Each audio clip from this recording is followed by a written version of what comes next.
Assalamualaikum warahmatullahi wabarakatuh. Halo anak-anak ibu, apa kabar semuanya? Semoga kita selalu dalam lindungan Allah Subhanahu wa Ta'ala.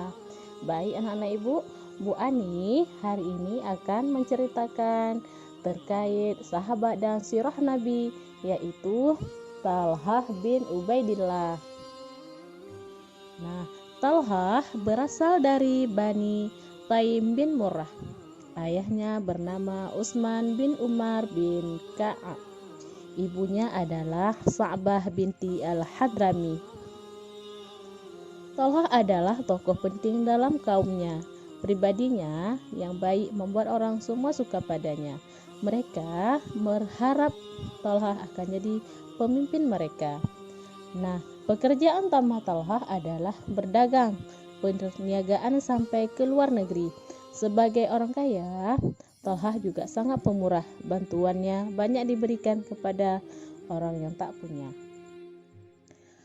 Suatu ketika, Talhah berdagang ke negeri Syam. Tiba-tiba seorang pendeta berteriak, "Wahai para pedagang sekalian, adakah yang berasal dari Mekah?" Nah, orang-orang di pasar Syam kaget. Mereka pun saling pandang. Kebetulan Talhah berdiri tak jauh dari pendeta itu. Segera ia menghampirinya. "Ya, aku penduduk Mekah. Ada apa? Ada apa gerangan?" Nah, itu sahut dari Talhah. "Sudah munculkah di negeri kalian orang bernama Ahmad?" tanya pendeta. "Ahmad siapa?" Talhah balik bertanya. "Nah, namanya Ahmad bin Abdullah bin Abdul Muthalib. Dia akan muncul di Mekah. Dialah penutup para nabi. Aku mengetahuinya dari kitab-kitab suci terdahulu. Sebaiknya engkau segera menemuinya, wahai anak muda." Nah, itu dari kata pendeta. Ucapan itu membekas di hati Talhah. Ia pun segera pulang. Sampai di Mekah, Talhah bertanya kepada keluarganya, "Adakah peristiwa penting selama aku pergi?" "Ada." Muhammad bin Abdullah mengatakan dirinya nabi.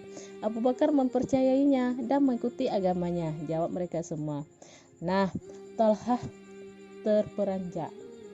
Rupanya benar ucapannya sang pendeta. Sudah datang nabi akhir zaman. Dia membawa agama yang sempurna, yaitu Nabi Muhammad SAW. Setelah itu, Talhah langsung menemui Abu Bakar. Dia menanyakan kabarnya yang didengar. "Benarkah Muhammad bin Abdullah telah menjadi nabi? Apakah engkau mengikutinya?" "Benar," jawab Abu Bakar dengan tegas. Kemudian ia menceritakan kisah Nabi Muhammad, peristiwa turunnya wahyu pertama di Gua Hira, juga bukti-bukti kebenarannya sebagai nabi.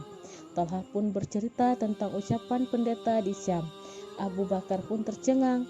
"Mari kita temui Nabi Muhammad. Nah, ceritakan kepadanya tentang pendeta itu. Alangkah lebih baik kamu mau mengikutinya." Itu ajakan Abu Bakar dengan penuh gembira. Talhah menyambut ajakan itu dengan gembira. Keduanya bergegas menemui Rasulullah. Beliau pun menjelaskan agama Islam kepada Talhah. Selain itu, Rasulullah membacakan beberapa ayat Al-Quran. Maka semakin kuatlah keyakinan Talhah. Dia pun menjadi orang keempat yang memeluk Islam. Abu Bakar yang menyaksikan peristiwa penting pada saat itu. Kecintaannya pada Nabi Muhammad sangatlah besar.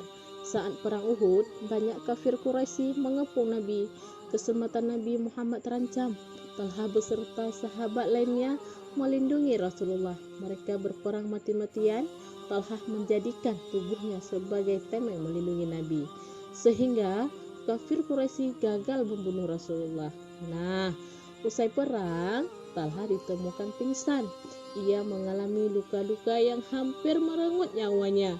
Pada tubuhnya terdapat 79 luka. Kaum muslimin mengira Talhah telah mati syahid. Ternyata Allah masih melindungi nyawanya. Karena itulah ia digelar sebagai syahid yang hidup.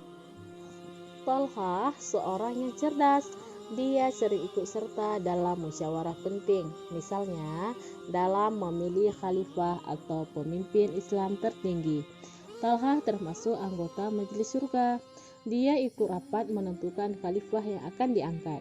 Ada juga yang menginginkan Talhah jadi khalifah, tetapi dia menolak. Dia lebih suka menjadi orang biasa, sehingga ia lebih bebas berjuang dan beribadah. Nah, anak-anak, pemberontakan pernah mengepung rumah Utsman bin Affan. Keselamatannya sangatlah terancam. Talhah turut mengirimkan para putranya melindungi Utsman. Begitulah rasa sayangnya pada sesama umat Islam. Nah, anak-anak, satu hari Talhah pulang berdagang dari Hadramaut. Saat itu bisnisnya mendapat laba besar. Keuntungannya mencapai 700.000 dirham. Anehnya, Talhah risau di malam hari. Istrinya bertanya, "Mengapa engkau gelisah? Apa kamu melakukan kesalahan?" Talhah menjawab, "Tidak, kamu istri yang sangat baik. Kamu tak berbuat salah. Pikiranku hanya pada Allah. Bagaimana aku bisa tidur di rumahku harta menumpuk?" Begitu kata Talhah. Istrinya memberi saran, "Mengapa harus gelisah? Bukankah banyak kaum muslimin yang butuh bantuan? Besok pagi bagikanlah uang itu pada mereka." Talhah sangat bergembira. Usulan istrinya sangat bagus. Hatinya pun menjadi tenang. Esok pagi ia langsung bersedekah pada fakir miskin. Oleh sebab itu ia juga digelari Talhah Khair, maksudnya Talhah yang baik. Masih banyak gelar-gelar terpuji untuknya, misalnya Talhah Al-Jaud atau Talhah yang pemurah.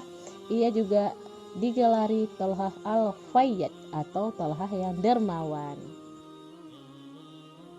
Banyak suka duka hidup yang dialami Talhah. Dia gemar berbuat baik. Talhah melindungi orang yang bernasib malang. Namun ada saja orang yang berbuat jahat padanya. Talhah meninggal saat perang Jamal. Ada orang jahat yang memanahnya. Sebatang anak panah menembus lehernya. Talhah pun mati mulia. Allah menjaminkannya masuk surga. Nah, baik anak-anak ibu, cukup sekian cerita ibu dah hari ini. Nah, dapat kita simpulkan bahwa kita harus selalu kuat menghadapi cobaan, rela berkorban, suka berbuat kebaikan. Nah, insya Allah selalu akan melindungi kita dan akan memberikan kita kebahagiaan ya, sebagai contoh sahabat yang kita dengarkan tadi ya.